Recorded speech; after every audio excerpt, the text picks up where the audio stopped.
Je vais vous parler parce qu'on parlait ce matin de prison.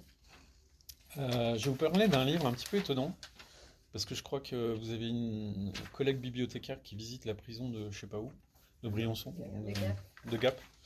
Il y a alors il est marseillais l'auteur, Didier Castino, juste en dessous l'application des peines, les avrils. Didier Castino, il avait déjà fait un livre aux avrils sur un boxeur. Euh, pour les avrils, c'est vraiment un texte important. Il y a deux textes des avrils dans cette rentrée.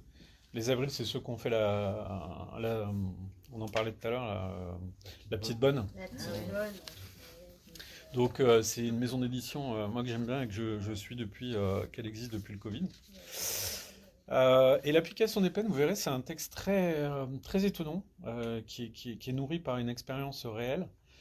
C'est-à-dire que Didier Castino, il fait des ateliers d'écriture dans les prisons. Voilà, il recueille un petit peu, ou en tout cas, avec les prisonniers, voilà, il les amène un petit peu, après avoir parlé avec eux, à écrire.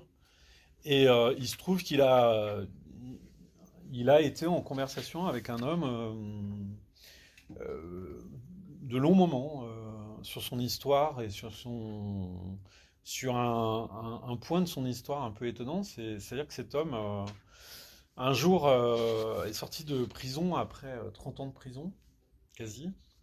Et cet homme, en fait, ne cessait de dire en quelque sorte que on sort jamais en fait de la prison. Enfin, et ça, euh, on va comprendre en fait petit à petit ce que ça veut dire chez cet homme, qui est pas un. Alors attention, c'est pas une victime. Enfin, si, peut-être que c'est une victime de la prison, mais je veux dire, c'est pas le sujet en fait. C'est-à-dire, le sujet, c'est un peu qu'est-ce que la prison fait aux hommes en fait. Enfin, et comment un homme, finalement, à la fois, d'un seul coup, quand il rentre dans un environnement comme ça, il peut être complètement enfermé dans cet endroit.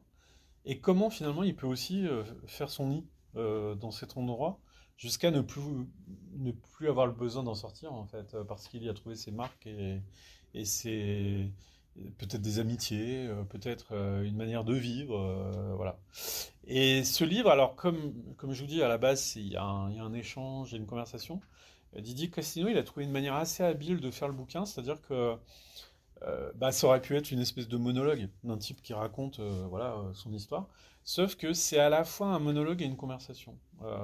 C'est-à-dire que parfois, comme celui qui parle s'adresse à l'auteur, parfois on est dans le dialogue et puis on est peut-être là où l'écriture ou l'écrivain joue son rôle dans cette histoire, quoi. C'est-à-dire, puisque même ce prisonnier qui n'a pas d'appétence pour la culture, les romans, tout ça, quelque part, il est conscient que quand il a rencontré cet auteur, il y avait peut-être quelque chose d'un peu particulier qui se passait, qui faisait que ce type qui est jamais sorti de sa prison, finalement, il a peut-être l'occasion de s'échapper, ou en tout cas de vivre autre chose que cet univers, ou son existence, ou sa vie, quoi. Et je sais pas si vous êtes déjà allé en prison. Parce que, en fait, la prison, c'est un univers. Et ce livre, vous verrez, c'est à la fois très sensoriel et très mental.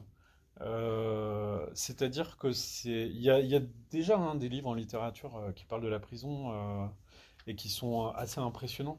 Mais la prison, c'est un univers clos, mais dans lequel tout est différent. Les bruits, les odeurs, la lumière.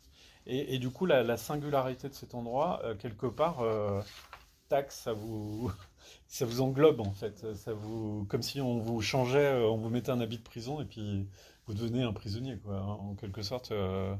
Et donc lui, il en est sorti, il y est retourné, et voilà.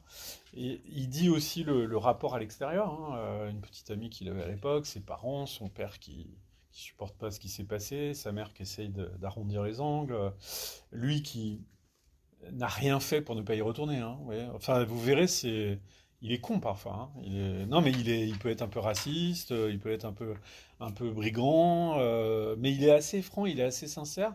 Et ce qu'il essaye de décrire, c'est ce rapport à ce lieu et quels sont les codes, comment ça se passe dans ce lieu-là, en fait. Et donc, il vous décrit tout ce qui fait que finalement, vous sortez jamais d'une prison, en fait. Enfin, c'est soit une marque qui reste, soit un lieu qui vous habite, finalement.